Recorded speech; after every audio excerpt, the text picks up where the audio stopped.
Le parc de Serengeti, en Tanzanie. Un territoire totalement vierge, l'une des plus grandes réserves africaines. Avec le lever du soleil, certains animaux reprennent leurs activités pendant que les prédateurs nocturnes, comme les lions, commencent à se reposer.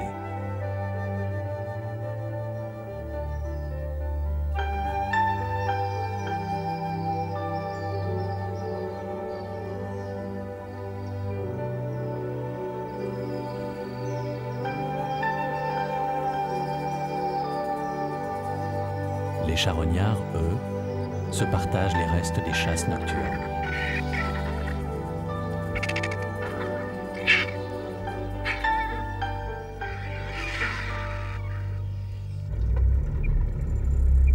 Depuis plus de 10 ans, c'est dans ce sanctuaire où vivent plus de 3000 lions que Craig Packer poursuit sa recherche sur les félins les plus grands et les plus majestueux d'Afrique.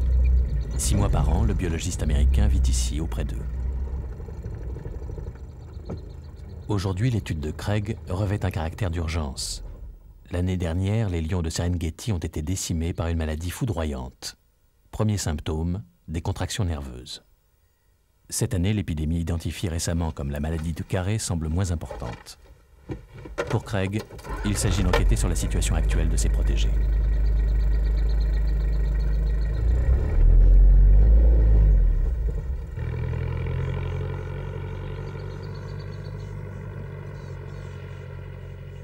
Mélanie, vétérinaire pour le parc, a étudié plus précisément les symptômes des crises dont souffrent les lions. Elle détient ce document exceptionnel pour l'information de Craig. Ce lion va mourir.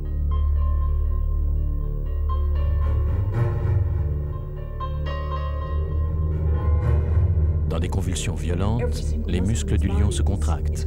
Il n'arrive plus à respirer. L'oxygène ne va plus jusqu'à son cerveau. Ses yeux dilatés le montrent clairement.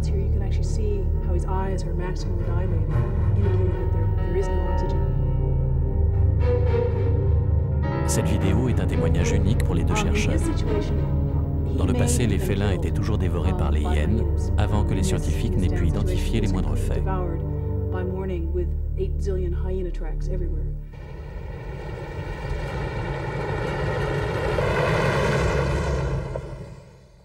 Craig trouve cette situation insupportable. Les lions qu'il a le bonheur de croiser chaque jour et chaque nuit sur sa route doivent survivre. Maintenant que la maladie est connue, il faut vérifier qu'elle ne touche plus les lions de Serengeti.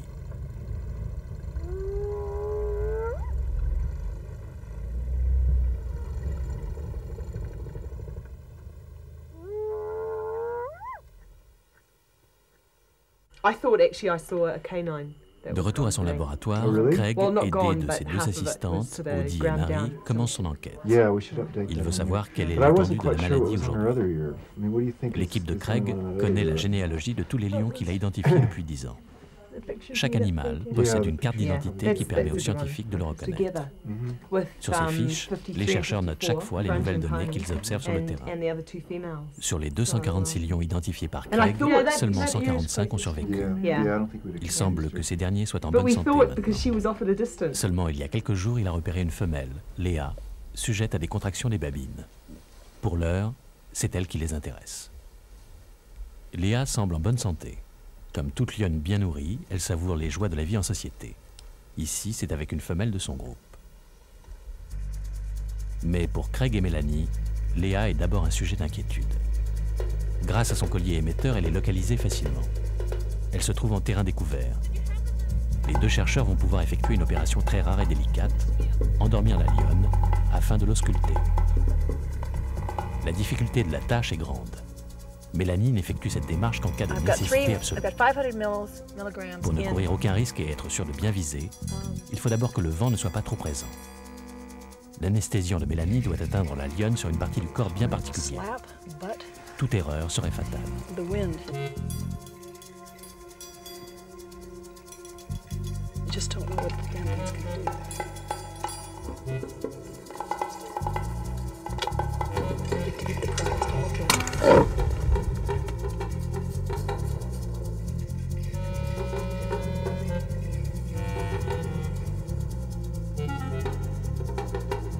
Léa va vite devenir inoffensive. Sa compagne, seule avec elle, n'a pas de réaction agressive. Il ne reste plus qu'à attendre qu'elle s'éloigne.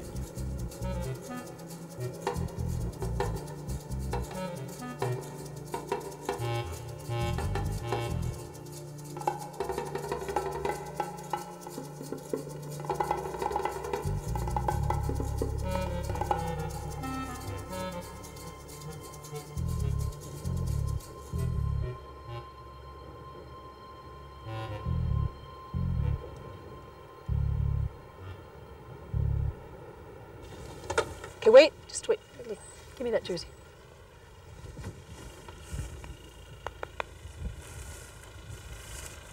Pour éviter toute intrusion d'autres lions, Okay, the red box, the big Léa red est box. encadrée par les voitures.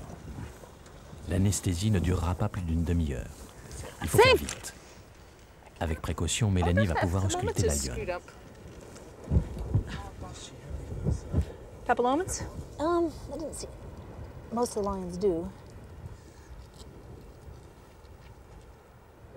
36 points. Prélèvement d'urine, de salive et de sang. Examen des dents, du poids et de la taille. C'est le moment de relever le plus d'informations possibles sur l'état de santé et l'évolution physique de l'animal. Pour Craig, cet examen général est une opportunité extraordinaire. Les résultats des diverses analyses devraient pouvoir révéler si Léa est atteinte de la maladie de Carré ou non. Color is pink.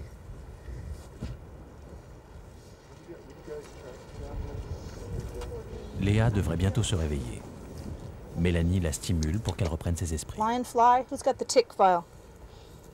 McGandy, would you take this? One lion fly. Jim really lost her, I assumed. He's in the productive Pretty interesting. Very surprising.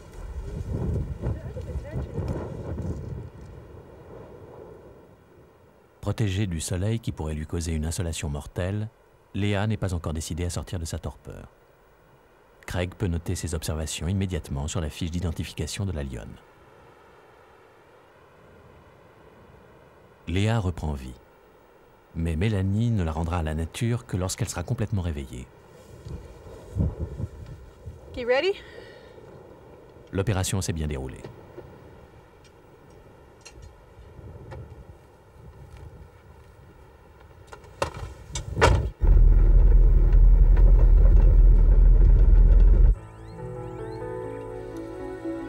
Rien de plus alléchant pour les hyènes qu'un lion affaibli.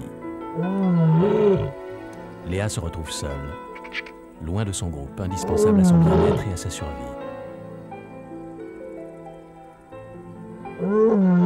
Désespérée, elle appelle.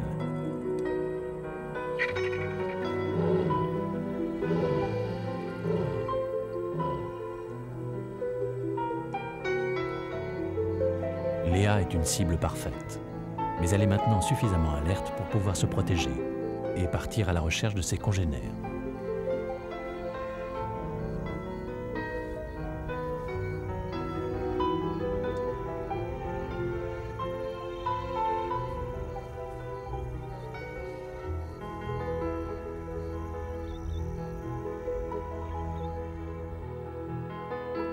Après l'anesthésie, Léa a une priorité, boire.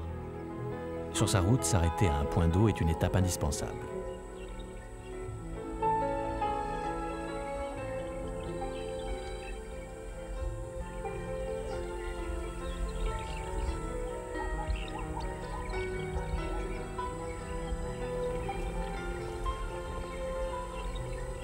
À Serengeti, les gnous et les zèbres sont les proies favorites des lions. Et les points d'eau, lieu de ralliement de tous les animaux de la savane, sont des endroits particulièrement stratégiques pour la chasse.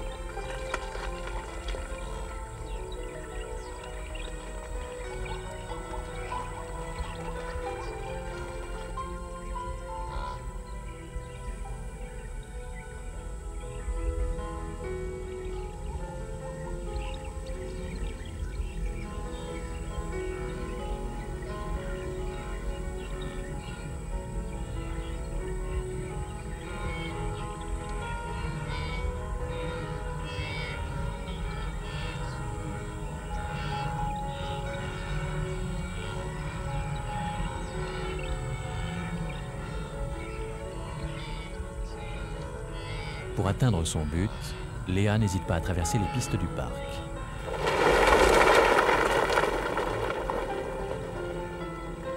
Les animaux d'Afrique craignent le lion plus qu'aucun autre prédateur.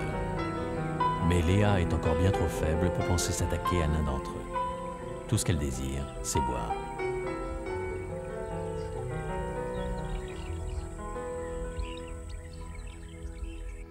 Quelques jours ont passé. Pour Craig, la priorité, c'est toujours Léa. Les analyses des prélèvements n'ont pas révélé de signes de maladie. Mais inquiet, le scientifique veut le confirmer et savoir comment la lionne se réadapte après cette difficile expérience. Les territoires des lions peuvent atteindre 250 km². Grâce au collier émetteur posé au cou de Léa, Craig va pouvoir la retrouver. L'antenne posée sur le toit de sa voiture reçoit les signaux émis par le collier. Elle permet à Craig de suivre les déplacements et de connaître la position des animaux équipés de ce système.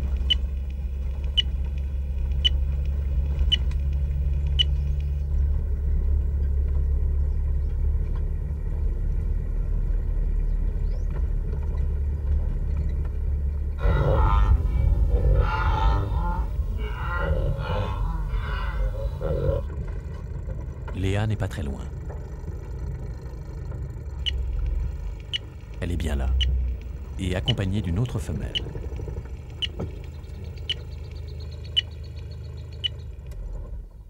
Les lions sont les seuls grands félins à vivre en groupe. Les communautés se forment autour des femelles. Affection et tendresse font partie de leur quotidien. La sociabilité est très importante chez les lions.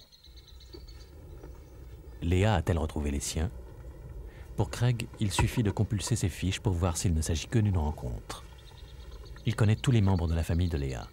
Chaque cicatrice, chaque modification physique des 145 lions que Craig a répertoriés sont notés au fur et à mesure des années.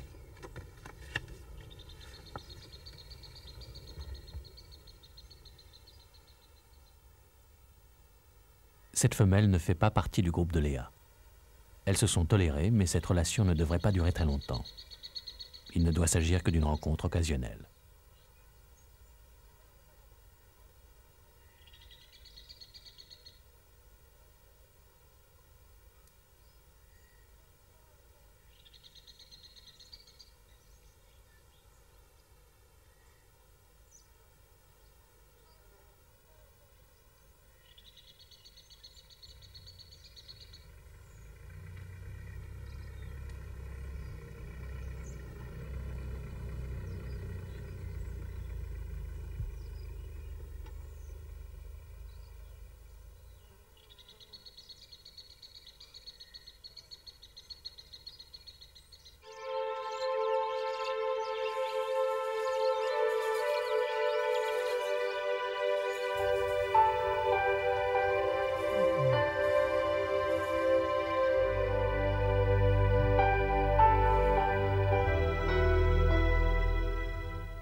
Une nouvelle journée, un nouveau matin dans le parc de Serengeti. Les lions, ou plutôt les lionnes, chassent généralement la nuit. Discrètes et habiles, ce sont les femelles qui sont les plus efficaces. Gnous, zèbres, élans, antilopes. Le fruit de leur chasse est toujours rapporté vers la famille. Ici, ce sont quelques 22 lions d'un même groupe qui se partagent le gnou fraîchement chassé.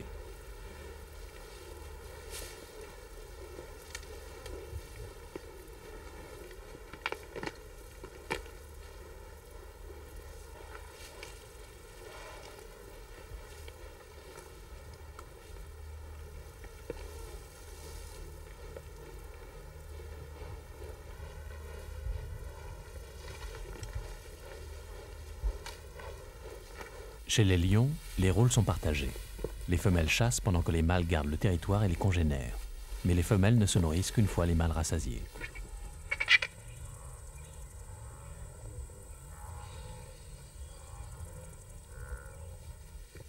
Quand elles ont enfin obtenu leur pitance, difficile de s'en saisir. Les vautours devront attendre que la carcasse soit parfaitement nettoyée.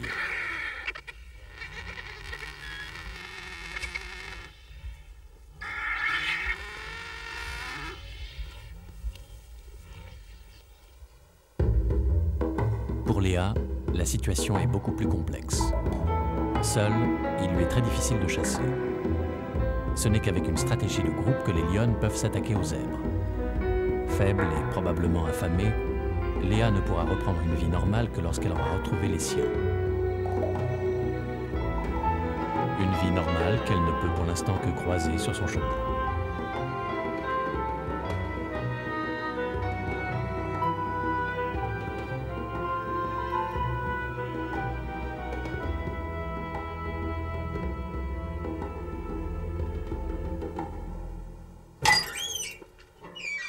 Craig et ses assistantes sont inquiets. Peut-être Léa est-elle incapable de se resociabiliser avec son propre groupe. L'équipe a mis au point une expérience sonore qui lui permettra de voir si Léa est toujours réceptive à l'appel de ses congénères. Just on top of that. We'll be fine.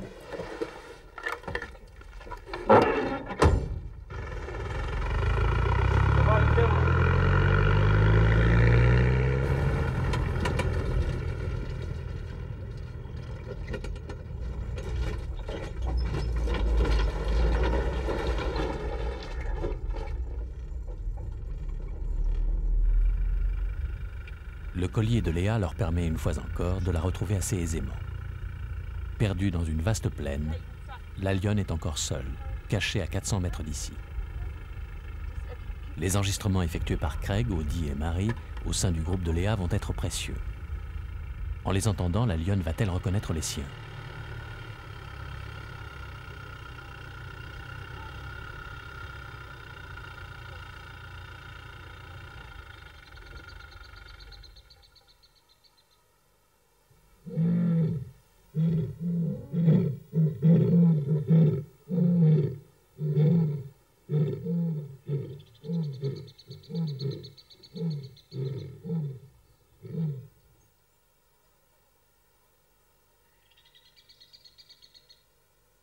Il semble qu'elle se dirige tout droit vers le haut-parleur.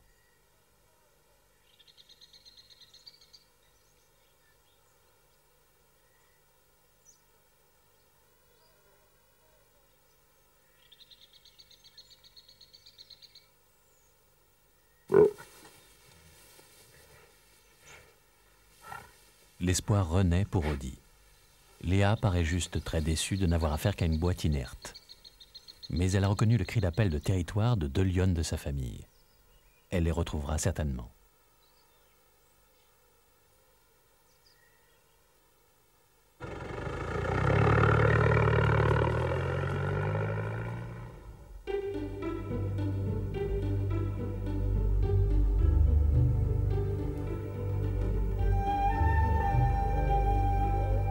C'est la fin du mois de juillet dans les plaines de Serengeti. Avec le début de la saison sèche, les gnous et les zèbres commencent leur migration vers le Kenya, où les pâturages sont plus riches. Pour les gnous, c'est aussi le moment de la reproduction. Les mâles défendent farouchement leur harem.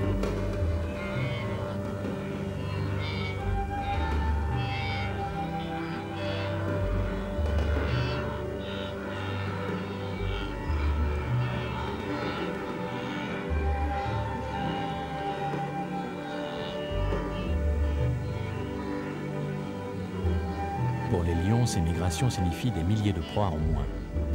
Les groupes se restructurent. Les individus y deviennent plus nombreux afin de rendre la chasse plus efficace.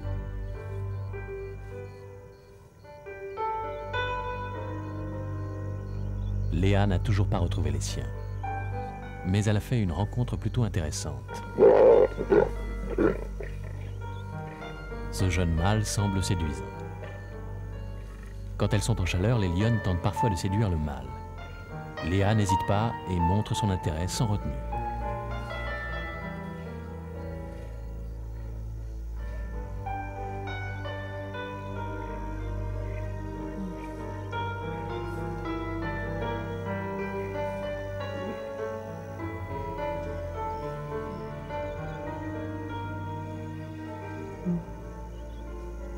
Couchée sur le flanc, elle lui indique son désir en même temps que sa soumission.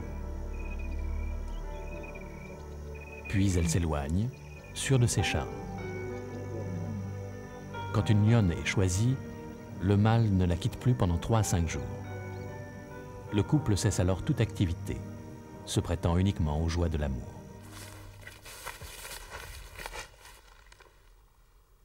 Quatre mois ont passé. Craig est de retour en Tanzanie pour retrouver ses lions. À cette époque, les félins se réfugient au pied et au creux des rochers. Ils peuvent s'y protéger de la chaleur et dominent la savane pour mieux repérer leurs proies devenues plus rares. D'après Craig, la famille de Léa devrait se trouver à un endroit qu'il connaît bien. Mais Léa aura-t-elle retrouvé ses congénères? Avec le temps, elle a dû retrouver les siens.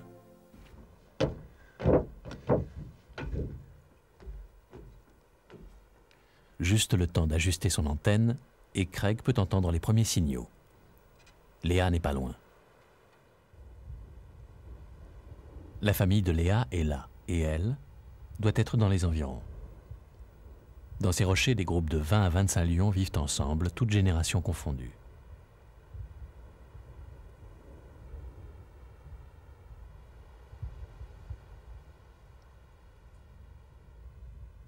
Le mâle, même s'il dort 20 heures par jour, veille farouchement à la protection du territoire.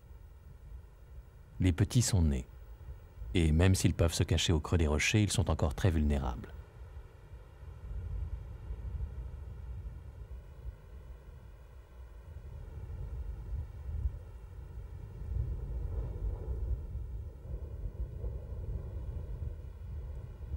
Les jeunes femelles resteront dans le même groupe toute leur vie. Un groupe formé de mères, filles, cousines et tantes. Les jeunes mâles, eux, en seront rejetés à la maturité pour se reproduire dans d'autres familles. Pour l'instant, chacun veille à la sécurité et au bien-être du groupe. Mais Craig n'a toujours pas vu Léa.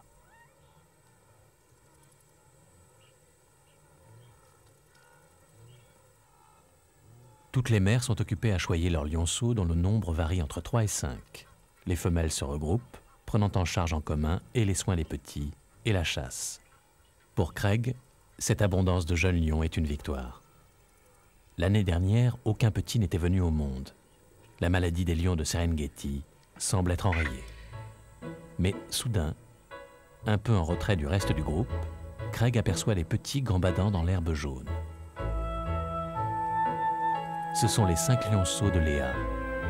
Son idylle avec le beau mâle a porté ses fruits.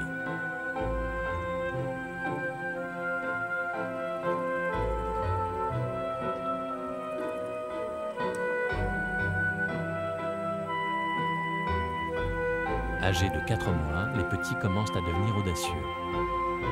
C'est la période la plus dangereuse pour les lionceaux qui, insouciants, prennent des risques considérables en traversant les terrains découverts. Une grande partie des bébés ne survivra pas, victimes des prédateurs, mais aussi du manque de nourriture ou de diverses maladies. Mais Léa est extrêmement vigilante. La maladie de Carré ne fera plus de victimes. Ce terrible virus est parti aussi soudainement qu'il était venu. Au grand bonheur de Craig, la vie des lions reprend son cours dans le parc de Serengeti. Le cycle de la vie et de la mort appartient aujourd'hui à l'équilibre naturel de la savane. Nous sommes en Namibie, en Afrique australe, où le bush, une steppe désertique, prédomine. Les rares pluies ne permettent que la croissance d'épineux, d'acacias et de maigres pâturages.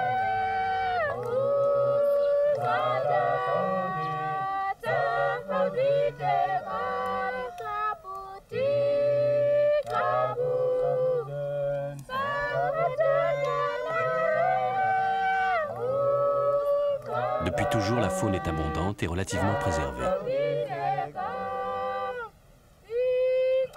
Depuis toujours, le guépard occupe la moitié nord de ce nouveau pays sur des millions d'hectares, aujourd'hui quadrillés par les fermes à élevage extensif.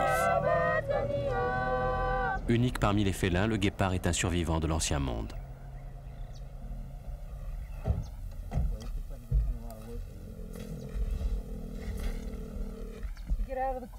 Depuis 1973, aidée aujourd'hui par son mari Dan, la biologiste américaine Lori Marker Krauss consacre sa vie au guépard.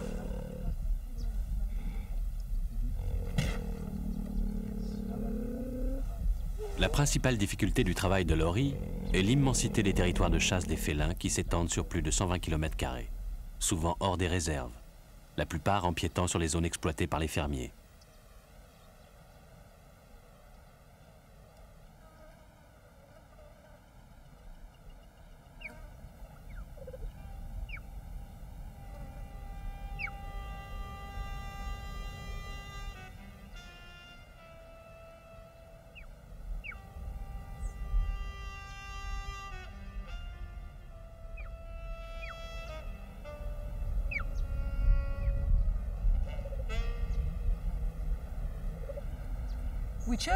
Nous avons choisi la Namibie parce que c'est ici qu'il restait la population de guépards la plus importante au monde, sachant qu'aujourd'hui le nombre de ces animaux a nettement diminué. On n'en compte plus que 10 000 et la Namibie ne représente qu'un quart, voire un tiers de la population totale, soit 2 à 3 000 individus. En développant ce programme ici, on peut s'en servir comme modèle pour travailler dans d'autres pays.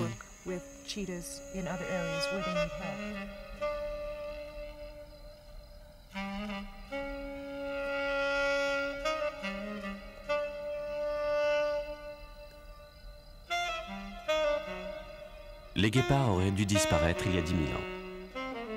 À cette époque, le nombre d'individus était insuffisant et la consanguinité était une menace pour la pérennité de la race.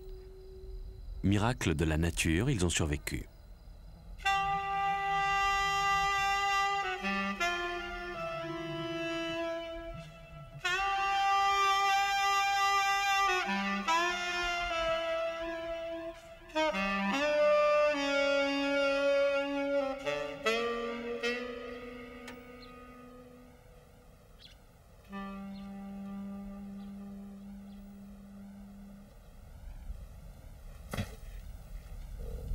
Ces problèmes génétiques représentent encore aujourd'hui une menace pour leur survie.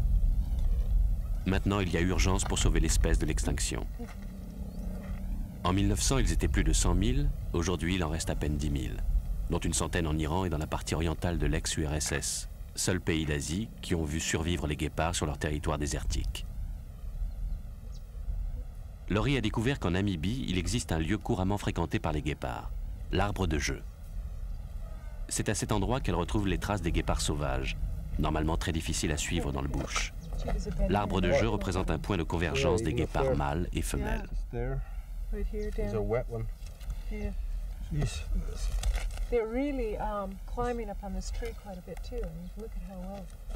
ripped apart it is, too. Lots of chunks of bark just being pulled off. The cheetahs go to these trees. Les guépards sont attirés par ces arbres. C'est comme s'ils se déplaçaient d'un arbre de jeu à un autre. Toutes les fermes ne possèdent pas un arbre de jeu. Celui-ci est un de ceux qui sont très fréquentés sur ce territoire, dans cette zone de culture. Les guépards laissent des marques sur les arbres et leur odeur informe les autres de leur passage. Il est donc assez intéressant de savoir comment le guépard s'élance sur l'arbre et grimpe dessus.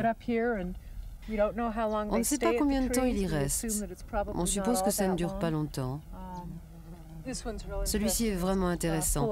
Il est plein de poils blancs, probablement ceux d'un lapin. On va le ramener, l'identifier au microscope pour en savoir plus sur l'alimentation du guépard.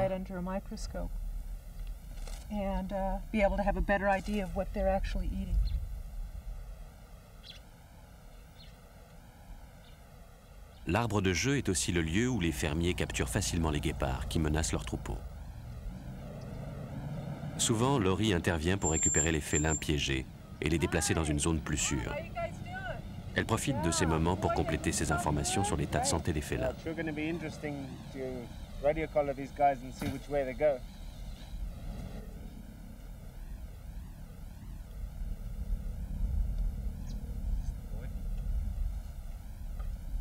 Ici, à Okanjima, un mâle et une femelle ont été capturés.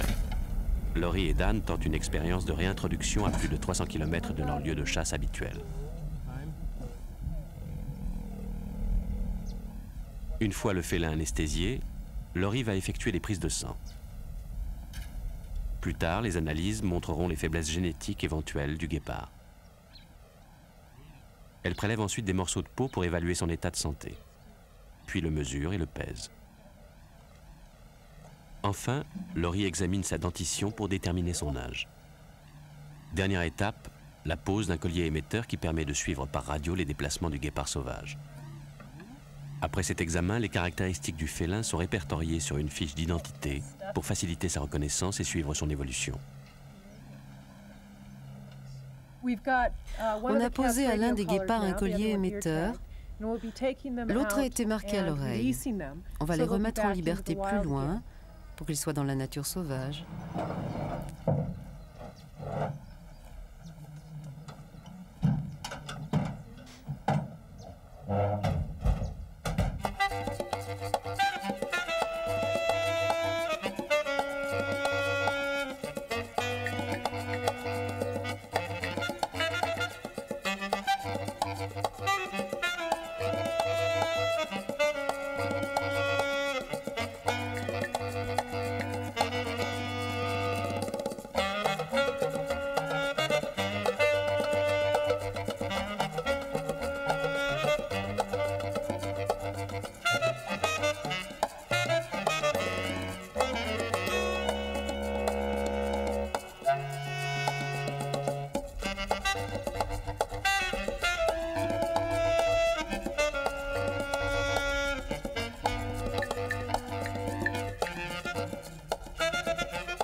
Suivre les guépards sauvages n'est pas une tâche facile. Il s'agit même d'un véritable jeu de piste pour Laurie et Dan.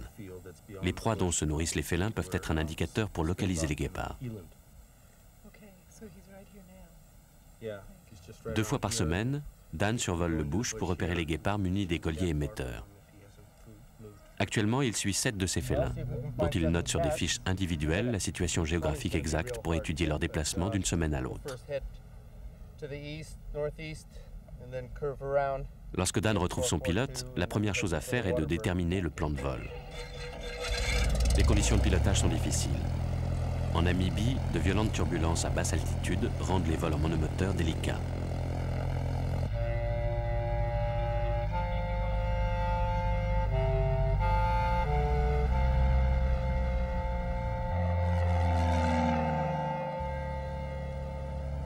Le repérage des guépards à l'œil nu est exceptionnel. Sa couleur fauve se confond avec la terre jaune du bush et sa timidité lui fait craindre toute présence suspecte.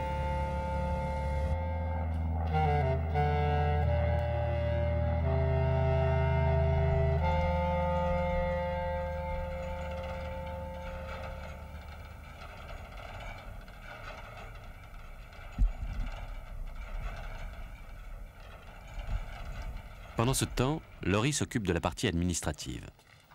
Les prélèvements de sang sont envoyés en Europe ou aux États-Unis dans les laboratoires vétérinaires qui suivent attentivement l'évolution génétique des guépards. Laurie est aussi la responsable du stud book. Chaque guépard capturé, envoyé dans les eaux ou dans les réserves, domestiqué ou tué accidentellement, y possède une fiche d'identité qui permet de contrôler la variété de la race.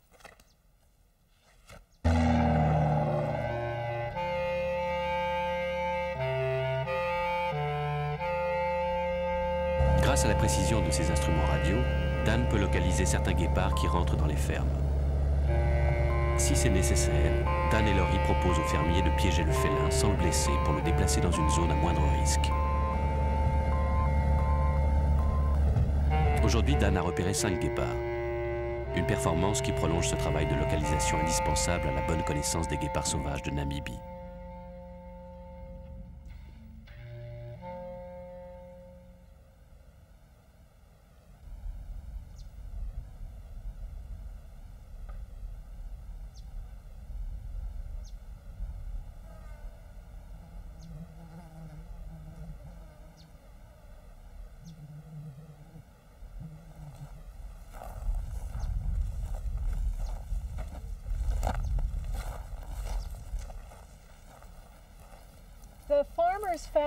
Il y a 30 ou 40 ans que les fermiers se sont aperçus que les guépards fréquentaient ces arbres de jeu. Ils ont compris qu'en plantant autour ces buissons épineux et en y aménageant un piège, le guépard prend un tel élan pour sauter sur l'arbre qu'il foncera droit dans le piège et s'y fera prendre. C'est l'un des problèmes majeurs qui se posent aux guépards dans cette zone cultivée. Entre 1980 et 1991, on en a dénombré 7000 qui se sont fait prendre. Et ce n'est que le chiffre officiel.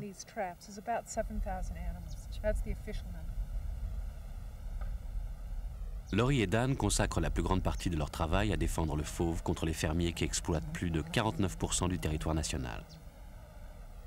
La plupart sont des petits éleveurs de bovins considérant les félins comme responsables de toutes leurs pertes. Sans la prise de conscience de ces éleveurs, la sauvegarde de l'espèce est vouée à l'échec. Le guépard est en danger. Laurie ne cesse de répéter au cours de ses visites « Le guépard est votre patrimoine, ne le tuez pas ». Alors ensemble, ils cherchent de nouvelles méthodes pour protéger les guépards et le bétail.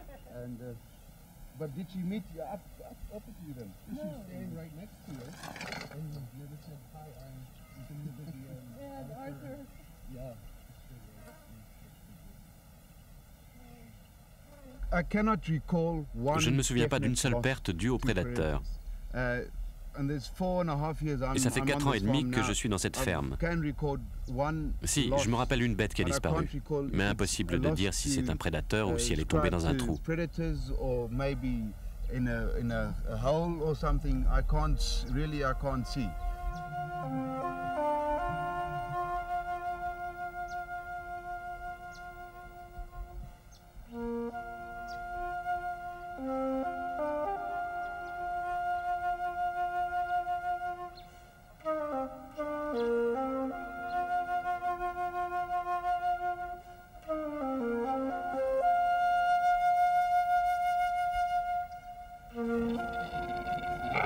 Étudier les guépards, c'est aussi observer la vie sauvage qui vit à leur côté.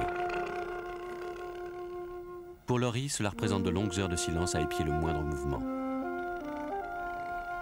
Les phacochères, les antilopes koudous, les springboks, les impalas, les gnous et certains petits mammifères comme les lièvres viennent se désaltérer dans les points d'eau des fermes. Comme les guépards, ils n'hésitent pas à venir jusqu'aux abreuvoirs malgré les barbelés. Ces antilopes et autres mammifères sont les proies favorites des guépards.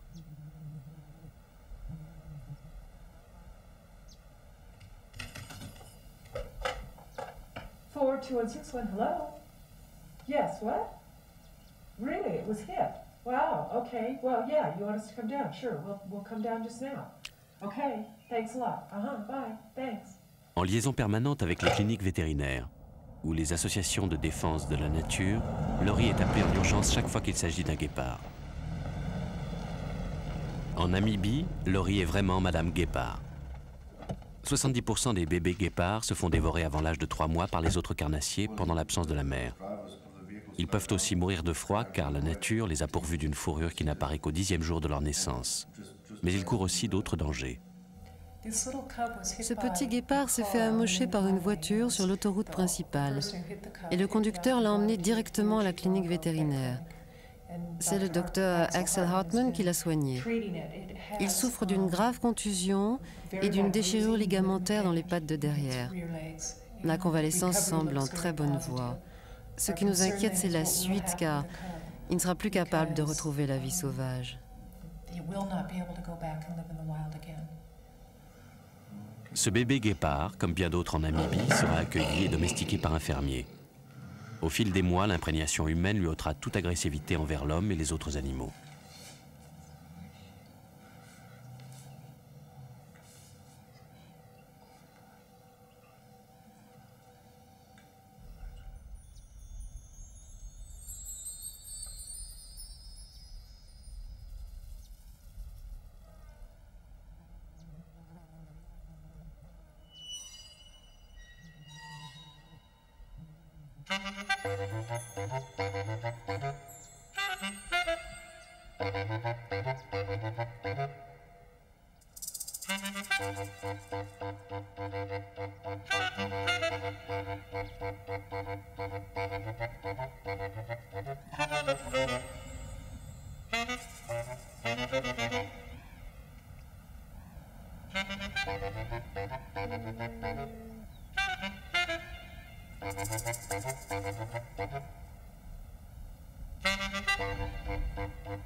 En fait, je peux dire que j'ai eu le coup de foudre pour ces animaux. Peut-être parce que personne ne savait grand-chose sur eux. Et même si des gens les ont maintenus en captivité pendant des milliers d'années, ils n'ont jamais vraiment su qui ils étaient. J'ai tout voulu savoir sur eux, voir la mère élever ses petits, les voir grandir dans la plaine, admirer leurs courses, connaître le guépard, l'observer, écouter son ronronnement. J'ai eu beaucoup de chance parce que jusqu'ici j'ai vécu, respiré au rythme du guépard. C'est un animal vraiment étonnant, très spécial.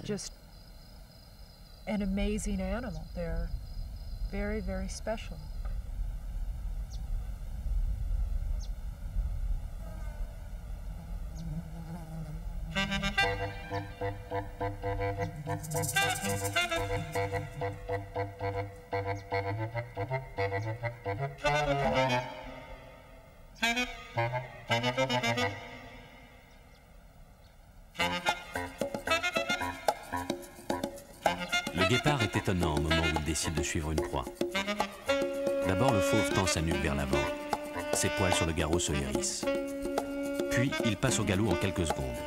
À cette allure, sa queue se place à l'horizontale pour mieux pénétrer dans l'air. En 2 secondes, il est à 110 km/h, sa vitesse maximum. À ce moment-là, un seul de ses pieds touche le sol à la fois. Ses foulées atteignent plus de 6 mètres, 60 kg de muscles dédiés à la course.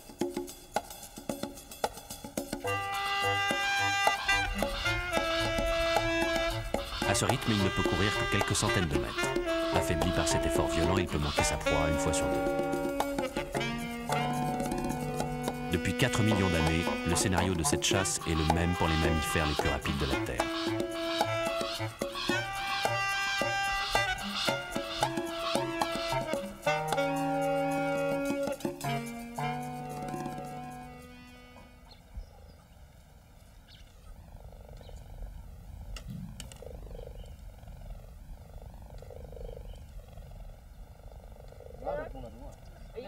Le travail de sensibilisation pour la sauvegarde des guépards se fait à la fondation Cheetah Preservation Fund, créée par Laurie et Daniel. Une fois par semaine, ils font venir les enfants des villageois, des travailleurs agricoles ou des fermiers pour des cours sur le guépard.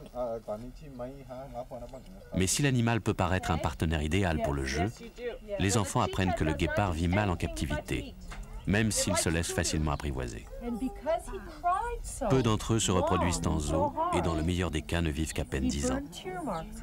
Backbone can bend very well to help them run. So when they run, their backbone goes like this, goes like that. As they run. A cheetah will run this distance. This is how far a cheetah can run. Okay. Can you explain it? Stop it. Okay, come on over here. Sit down. Right over here. Okay, just sit right here. Okay. Come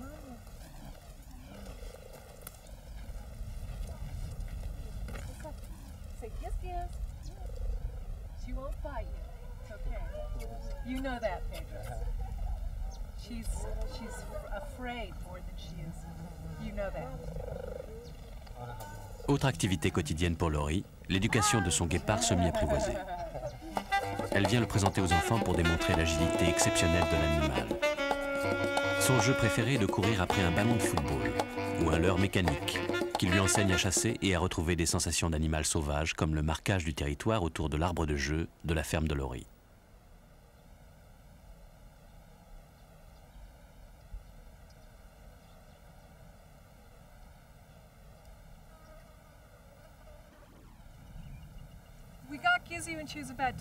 Nous avons recueilli Kizzy à l'âge de 10 mois. Elle avait été capturée alors qu'elle vivait à l'état sauvage. Alors elle me considère un peu comme une mère adoptive. Elle ne pourrait jamais retourner dans la nature. Elle n'avait que 5 semaines quand elle en est venue.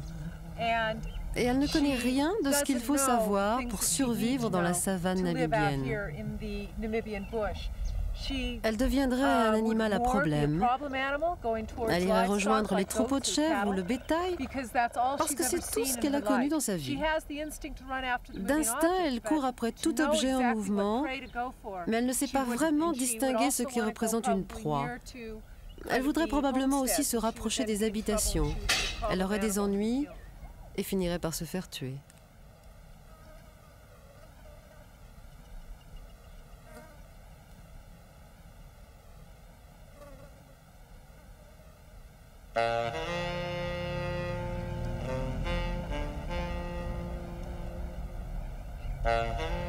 À la fin de l'hiver commence une autre vie. Laurie fait une longue tournée dans la brousse pour identifier les guépards qui occupent des zones sensiblement différentes qu'au début des pluies. Récolter toutes ces informations est un travail de longue haleine.